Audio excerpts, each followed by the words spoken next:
ষোড়শী, তোমায় দেখেছিলেম কোনো এক বর্ষায়, কৃষ্ণচূড়া গাছের তলে দাঁড়িয়েছিলে একা। গুড়ি গুড়ি বৃষ্টিতে ভিজেছিলে তুমি, তোমার ওই কোকড়ানো চুলে গড়িয়ে পড়ছিল বৃষ্টির জল। আমি দাঁড়িয়েছিলাম অদূরে টং দোকানে, রং চায়ের কাপে চুমুক দিতেই আমার দৃষ্টিতে আটকে ছিলে তুমি।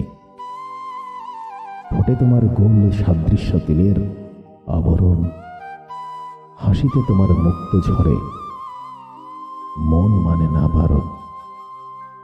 তোমার হাতের রেশমি চুরির শব্দ যেন বীণার সুর হয়ে বেজেছিল আমার হৃদয়ে। আমার চোখে চোখ পড়তেই তোমার ওই লাজুক হাসি আজও হৃদয়ের গহীনে ঝড় তোলে। নীল রঙের শাড়িতে তোমায় দেখেছিলেন সেদিন, নূপুর পায়ে আলতা রঙে সেজেছিলে তুমি।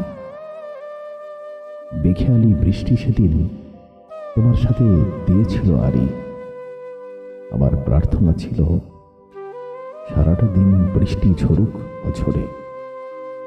পাহাড়ি ঝর্ণার মতো রূপ লাবণ্যের স্রোতধারা বৃষ্টির জলে প্রবাহিত হচ্ছিল তোমার অঙ্গে। বৃষ্টির জলে ভেজা নীল গোলাপের মতো মোহনীয় রূপে ফুটেছিলে তুমি। তোমাকে নিয়ে কল্পনায় আমার মনে উঠেছিল বঙ্গোপসাগরের ঢেউ। শরীরের রন্ধ্রে রন্ধ্রে, শিরা উপশিরায় শুরু হয়েছিল রক্তের নাচন। হঠাৎ তোমার প্রস্থান আজও আমার হৃদয়কে ক্ষতবিক্ষত করে।